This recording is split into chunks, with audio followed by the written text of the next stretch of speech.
Hello everyone, कैसे हो सब लोग। आई होप कि सब बहुत अच्छे से होंगे। इस वीडियो में हम डिस्कशन करने वाले हैं बेसिक मैथ सैंपल पेपर के क्वेश्चन नंबर 33 के सॉल्यूशन के बारे में।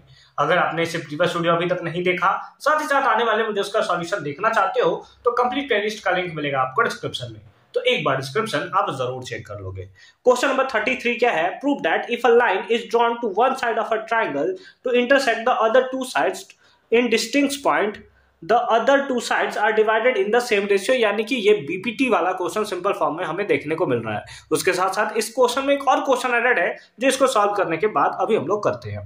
ठीक है, तो ये बीपीटी का कॉन्सेप्ट है, यही बीपीटी हमारा था। तो सिंपल फॉर्म में यहां पर हम एक ट्राइंगल ऐसे ड्रॉ कर लेंगे और जैसे बीपीटी में हम लोग बनाते थे, ये ए होता था, ये बी होता था, ये सी लिया था हमने, और ये हमारा डी होता था और ये हमारा ई होता था। साथ ही साथ दो परपेंडिकुलर आप ड्रॉ करते थे, यहां पर ये होता था हमारा एम और इस टाइप से यहां पर हमने ड्रॉ कर लिया, ये हो गया हमारा एन। ये यहां पर परपेंडिकुलर और ये भी यहां पर परपेंडिकुलर होगा।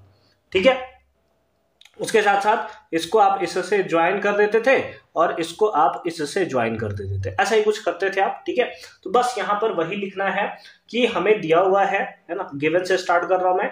गिवन ट्राइंगल एबीसी ट्राइंगल में आप देखो तो एबीसी ट्राइंगल में पैरेलल्स के बारे में बताया गया है। तो आप लिख सकते हो क्या कि डी जो होगा वो पैरेलल होगा किसके? बीसी के, है ना। डी जो होगा पैरेलल होगा बीसी के।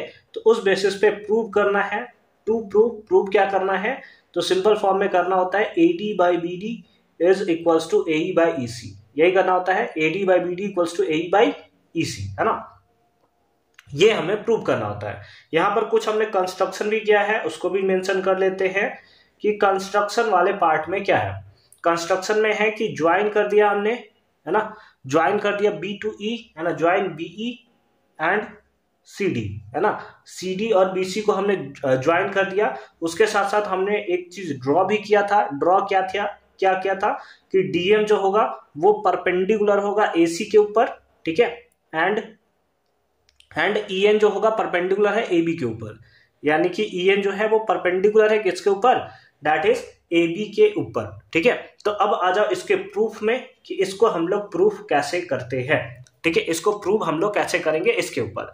तो सबसे पहले चलेंगे ट्राइंगल ADE और ट्राइंगल BDE में, है ना। तो किस किस ट्राइंगल में चल रहा है कि in triangle ADE and triangle BDE and triangle कौन सा? BDE, है ना। ADE इस ट्राइंगल में और BDE इस ट्राइंगल में। तो यहां से आप निकाल दोगे एरिया ऑफ ट्राइंगल ADE और डिवाइडेड बाई आप निकालते हो क्या? Area of triangle BDE। इसका रेशियो सिंपल फॉर्म में आपको निकालना है ना। इसका रेशियो आपको सिंपल फॉर्म में निकालना है। एरिया ऑफ ट्राइंगल क्या होता है? हाफ बेस इंटू हाइट, यही होता है, बेस इंटू हाइट, यही होता है फॉर्मूला। तो बेस, अगर आप ट्राइंगल चेक करो ADE, इसमें आपको बेस कौन सा दिख रहा है? AD दिख रहा है। तो बेस के प्लेस पे पुट कर दो आप क्या? AD इंटू हाइट के प्लेस पे आपको कौन सा हाइट दिख रहा है? तो यहां पर अगर आप हाइट देखो ना तो EN हाइट आपको दिख रहा है, क्योंकि यही इसके ऊपर परपेंडिकुलर है। तो हाइट के फॉर्म में क्या लिख दोगे? EN आप लिख दोगे। ठीक है, अब नीचे भी फॉर्मूला पुट कर दो, half into base into height, है ना। कौन सा? BDE। इसके लिए बेस कौन होगा? BD होगा। तो इसके प्लेस पे हमने पुट कर दिया BD इंटू इसके लिए हाइट कौन सा होगा? अगर इस ट्राइंगल को आप देखो तो कुछ इस टाइप का ट्राइंगल ये आपको देखने को मिल रहा है, कुछ इस टाइप का ट्राइंगल दिख रहा है। तो परपेंडिकुलर कौन सा होगा? ये ऐसे हम लोग ऐसे ड्रॉ करेंगे तो यहाँ पर परपेंडिकुलर होगा। यानी कि ये जो आपको EN दिख रहा है ये आपका क्या होगा? परपेंडिकुलर होगा। क्या होगा? ये आपको परपेंडिकुलर देखने को मिलेगा। अब EN से EN मर गया और हाफ से हाफ मर गया। तो उस बेसिस पे क्या आएगा? Area of triangle ADE divided by area of triangle क्या? BDE। इसका जो वैल्यू होगा ये किसके इक्वल होगा? AD by BD के। इसका इक्वल कैसे होगा? AD by BD के। इसको बना लो इक्वेशन नंबर 1। इसको आप बना लोगे कौन सा? इक्वेशन नंबर 1 बना लोगे। ठीक है, यहां तक कोई किसी टाइप्स का प्रॉब्लम नहीं है ना? चलो ठीक है, अगेन एंड अब ट्राइंगल चलोगे ADE और CDE, है ना। तो लिख दोगे इन ट्राइंगल कौन सा? ADE एंड इस बार चलोगे CDE एंड या CED जो बोलो, तो CDE, है ना। इन दोनों ट्राइंगल में चले, अगेन एरिया निकालना है आपको दोनों का, एरिया ऑफ ट्राइंगल ADE, है ना, डिवाइडेड बाई क्या, area of triangle CDE, area of triangle CDE, है ना। ये फॉर्मूला क्या होगा, half into base into height. इस बार बेस कौन सा होगा, कौन सा, ADE। इस बेस में हम लोग ले लेंगे AE, और इसके ऊपर परपेंडिकुलर कौन सा है, DM। तो यहां पर हाइट में आप लिख लोगे क्या, DM, है ना, DM। अब divide by again half into base into height. इस बार CDE, इसमें कौन सा बेस दिख रहा है आपको, EC दिख रहा है, तो EC हमने लिख दिया, इंटू हाइट कौन सा होगा, अगेन देखो ट्राइंगल ये आपका कुछ इस टाइप का है, इस टाइप का ट्राइंगल है, तो ये वाला पार्ट जो होगा वो हमें क्या देखने को मिलेगा, ये हमें इसका परपेंडिकुलर देखने को मिलेगा, यानी कि अगेन यहाँ पर कौन सा होगा, DM होगा। कौन सा होगा, DM होगा। हाफ से हाफ मर गया, DM से DM मर गया, ठीक है। तो हमारे पास क्या आ गया, area of triangle ADE divided by area of triangle CDE is equals to क्या आ गया, AE बाई EC। क्या आ गया, AE बाई EC। अगर आप देखो तो इक्वेशन फर्स्ट है ना, इसको इक्वेशन फर्स्ट बनाया, इसको इक्वेशन सेकंड बना दो, ठीक है।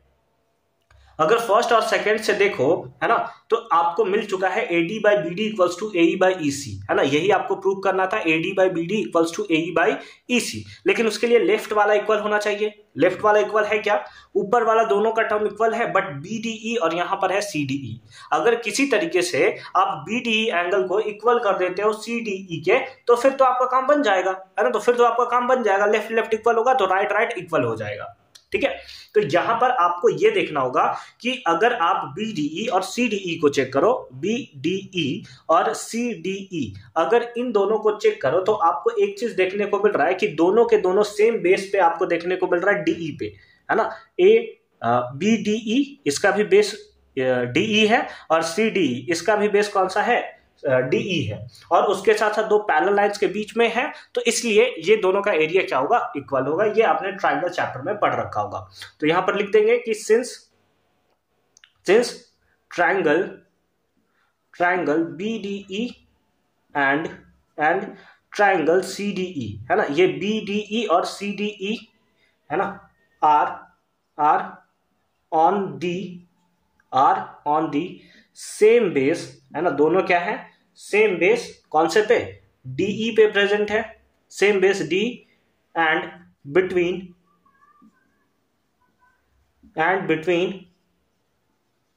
सेम पैरेलल लाइन, और उसके साथ साथ क्या है, सेम पैरेलल लाइंस के बीच में ये आपको देखने को मिल रहा है। और सेम पैरेलल लाइंस कौन सा होगा, BC एंड DE, है ना। कौन सा, BC एंड DE, है ना, BC और DE के बीच में। तो इस बेसिस पे आप बोल सकते हो कि दोनों का एरिया क्या होगा, इक्वल होगा, यानी कि एरिया ऑफ ट्राइंगल BDE ये इक्वल होगा किसके, एरिया ऑफ ट्राइंगल CDE के, है ना, CDE के, ठीक है। तो इस बेसिस पे अगर इसको आप लिखना चाहो तो क्या लिख सकते हो, तो इस बेसिस पे आप लिख सकते हो area of triangle ADE divide by area of triangle CDE के प्लेस पे आप BDE लिख सकते हो।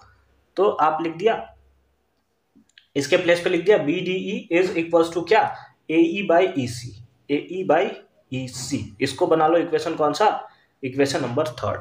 ये फर्स्ट था, ये सेकंड था। BDE को इक्वल कर दिया CDE के, और CDE के प्लेस पे हमने BDE पुट कर दिया। अब फर्स्ट और थर्ड से चलो, तो लेफ्ट लेफ्ट इक्वल, तो राइट राइट क्या होगा, इक्वल होगा, ठीक है। तो यहां से लिख दोगे कि फ्रॉम फर्स्ट एंड थर्ड, है ना, फर्स्ट और थर्ड से लेफ्ट लेफ्ट इक्वल है, तो राइट राइट भी इक्वल होगा, यानी कि AD by BD is equals to क्या होगा, AE बाई EC, और ये हो गया हमारा क्या, प्रूव्ड। ये क्या हो गया, हमारा प्रूव्ड हो गया है। तो इस तरीके से बहुत ही प्यारे तरीके से सिंपल फॉर्म में इसका जो है आप सॉल्यूशन कर सकते हो। आई होप कि ये पार्ट आपको अच्छे तरीके से समझ में आया होगा। इसका एक और पार्ट है ना, तो उसको भी हम लोग फटाफट से सॉल्व कर लेते हैं। पहले इसका फटाफट से आप स्क्रीनशॉट ले लोगे। इसमें एक और पार्ट दिया हुआ है कि in triangle PQR, S and T are the point on PQ and PR। चलो ठीक है, ऐसा कर लेते हैं कि ऐसा एक ट्राइंगल हम लोग बनाते हैं PQR, है ना।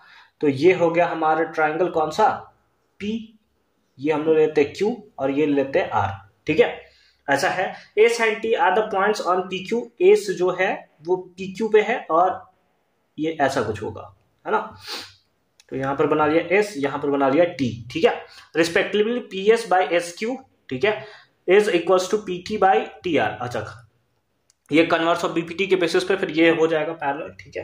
एंड एंगल PST यानी कि ये जो आपको दिख रहा है ये एंगल, ये PRQ यानी कि इस एंगल के इक्वल है, ठीक है। तो प्रूव करना है कि PQR जो होगा वो एक आइसोसेल्स ट्रायंगल है। आइसोसेल्स ट्रायंगल मतलब जिसके दो साइड इक्वल होते हैं। चलो ठीक है, इसको हम लोग प्रूव करते हैं, ठीक है।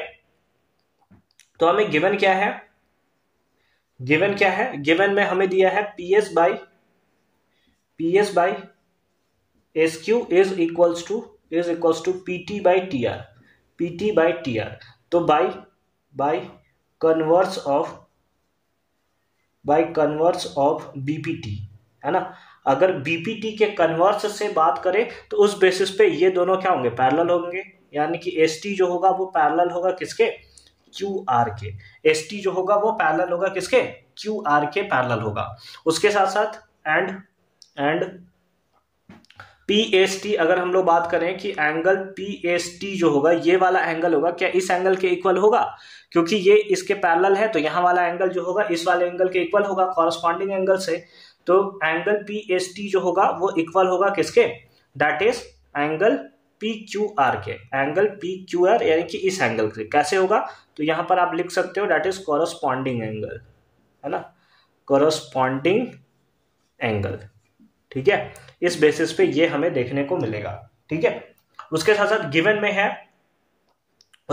गिवन में क्या है कि एंगल PST जो है वो इक्वल है किसके, एंगल PRQ के। ये क्या है आपको, ये आपको गिवन है, ठीक है। तो अगर PST इसके इक्वल है और PST इसके इक्वल है तो इस बेसिस पे आप लिख सकते हो कि लेफ्ट इक्वल है तो राइट इक्वल होगा। यानी कि इसके बेसिस पे आप लिख सकते हो कि PQR जो होगा वो इक्वल होगा किसके, PRQ के, है ना। यानी कि PQR यानी कि ये वाला जो एंगल है PQR ये किसके इक्वल होगा, PRQ यानी कि इस वाले एंगल के इक्वल होगा। और अगर ये एंगल इस एंगल के इक्वल है मतलब ये साइड क्या होंगे, इक्वल होंगे, है ना। तो यहां पर आप हेंस लिख सकते हो।